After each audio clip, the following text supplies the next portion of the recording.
Je bénirai l'Éternel en tout temps.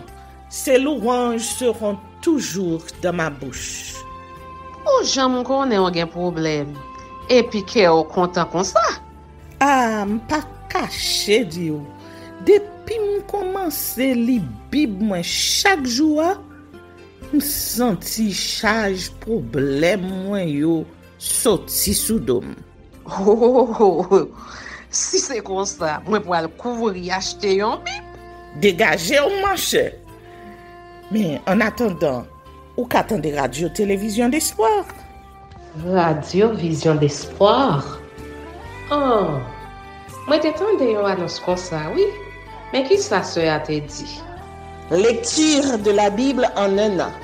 Une émission qui vous accompagne à la découverte des trésors cachés de la parole de Dieu sur Radio Télévision d'Espoir. Chaque jour de 11h à 11h30 du matin, excepté mercredi 5h30, 6h de l'après-midi, samedi 7h30, 8h du matin, avec les sœurs Chantal Saint-Hubert, Claude Louis Orisma et votre servante Maudeline Maurice Hilaire.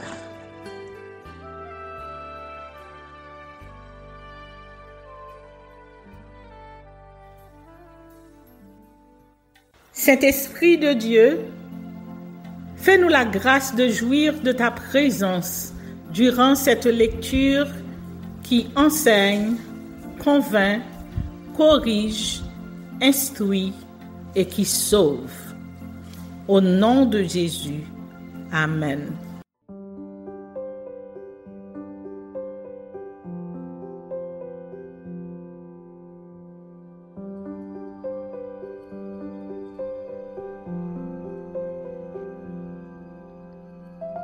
Introduction au livre de Jonas. Ce livre est intitulé Jonas, Colombe, du nom d'un prophète missionnaire malgré lui. Il raconte les aventures de cet homme de Dieu parti d'Israël vers Tarsis et de la mer vers Ninive. C'est un récit plein d'humour et signe de l'amour du Dieu du ciel et de la terre, à qui personne ne peut échapper et devant qui nul ne peut se dérober. Ce livret renvoie à un personnage bien réel, celui de Jonas, fils d'Amittai.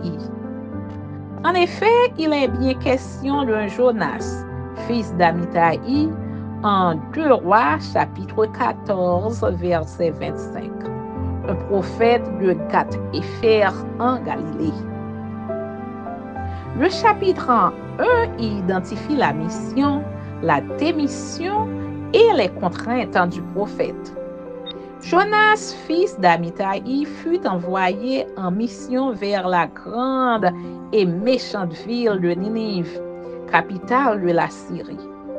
D'ailleurs, Israël venait juste d'être victime du pillage des Assyriens. Pourquoi ne pas laisser Ninive sans la bonne nouvelle de Dieu afin qu'elle soit aussi détruite? Réaction humaine, mais surpassée par l'amour d'un Dieu universel. Grâce à la tempête, Jonas fut saisi et jeté par-dessus bord par des marins craignant Dieu. Le chapitre 2 concerne la prière fervente du prophète. Jonas fut aussitôt avalé par un grand poisson sur l'ordre de Dieu. Au lieu d'essayer de fuir Dieu, le prophète le pria. L'Éternel exauça sa prière et ordonna au poisson de le vomir à terre. Le chapitre 3 traitant de la mission accomplie sans conviction. Jonas connaissait la miséricorde de son Dieu qui est prêt à pardonner. Que faire?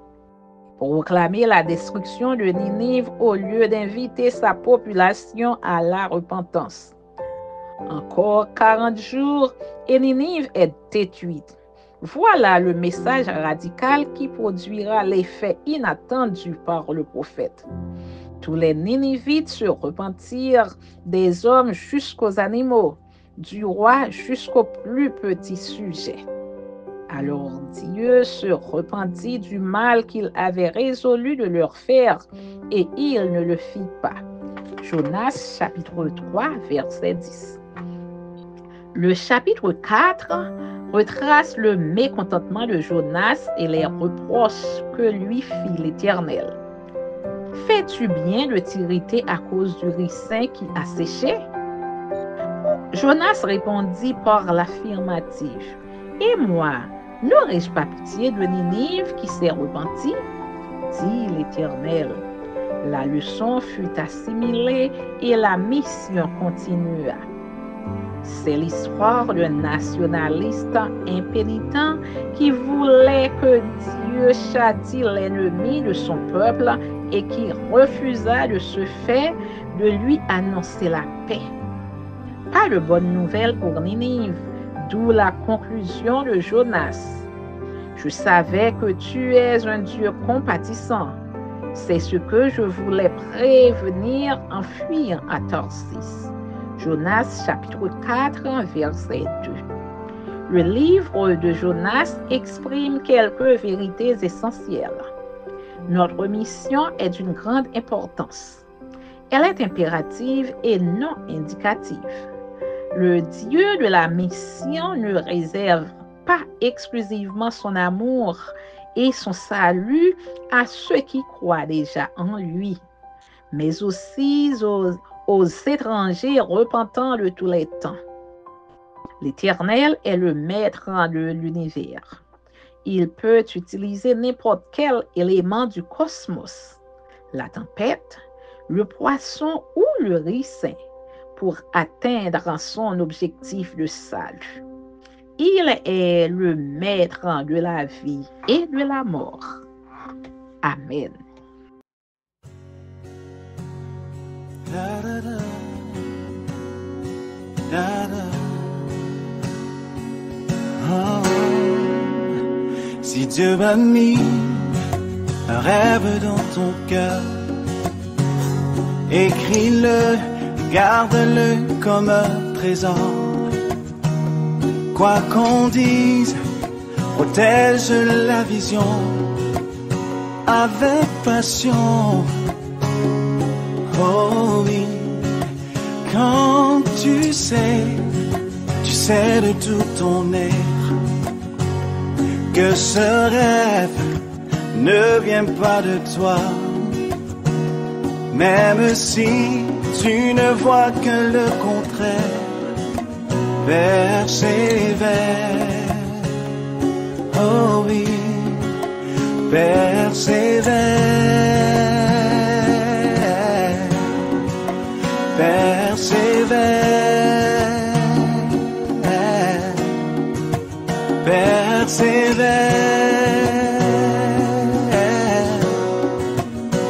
Persévère, car sa parole, elle s'accomplira.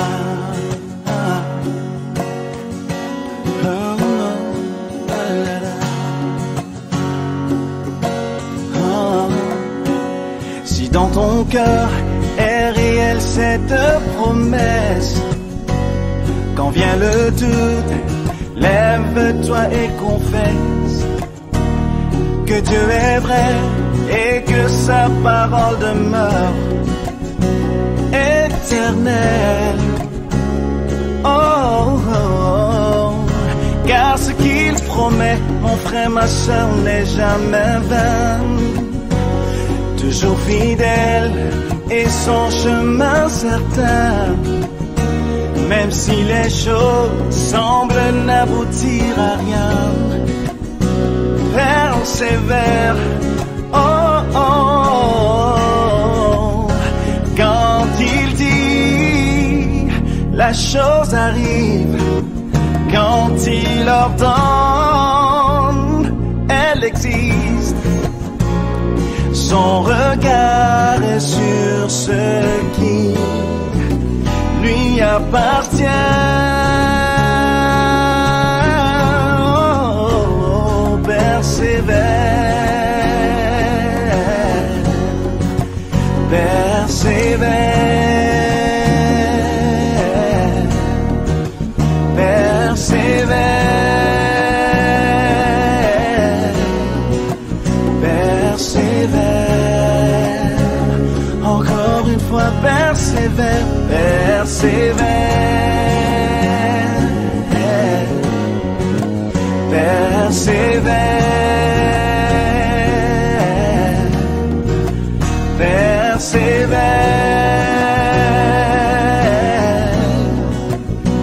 Persévère, car sa parole, elle s'accomplira.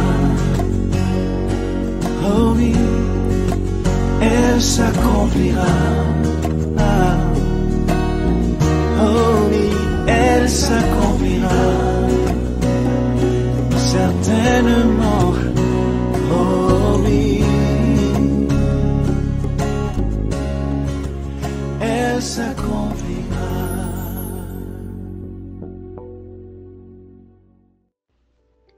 Jonas chapitre 1er. Vocation de Jonas, fuite et punition. La parole de l'Éternel fut adressée à Jonas, fils d'Amittai, en ces mots. Lève-toi, va à Ninive, la grande ville, et crie contre elle, car sa méchanceté est montée jusqu'à moi. Et Jonas se leva pour s'enfuir à Tarsis, loin de la face de l'Éternel. Il descendit à Jaffo et il trouva un navire qui allait à Tarsis. Il paya le prix du transport et s'embarqua pour aller avec les passagers à Tarsis, loin de la face de l'Éternel.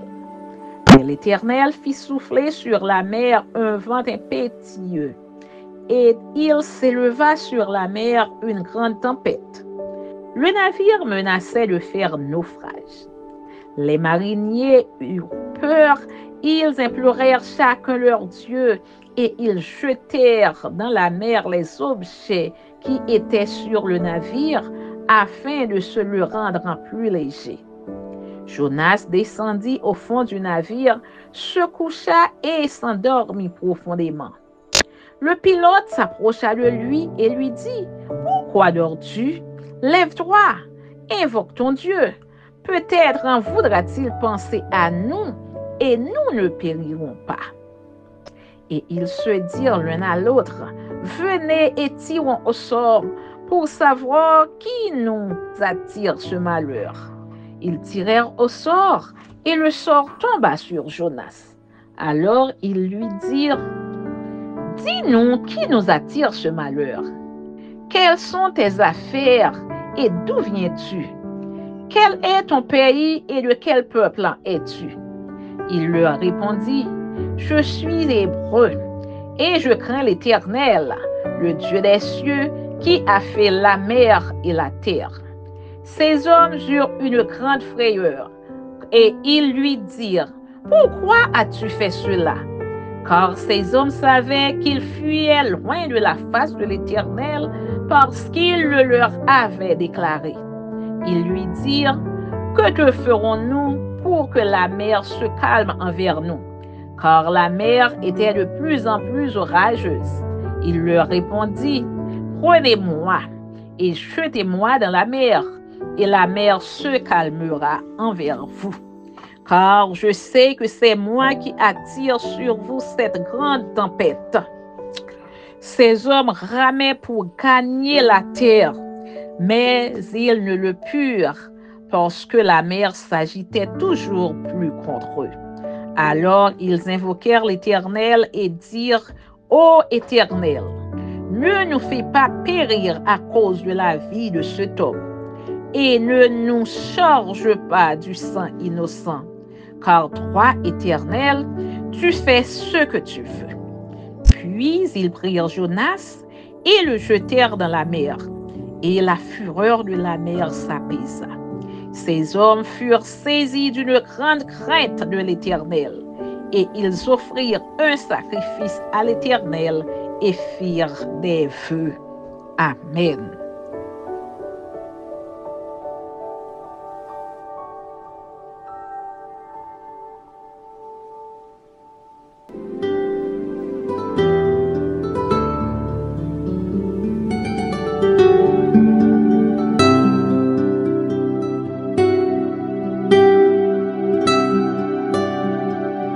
Merci Seigneur de nous donner le discernement dans la lecture de ta parole, que nous y prêtions attention afin d'appliquer notre cœur à la sagesse.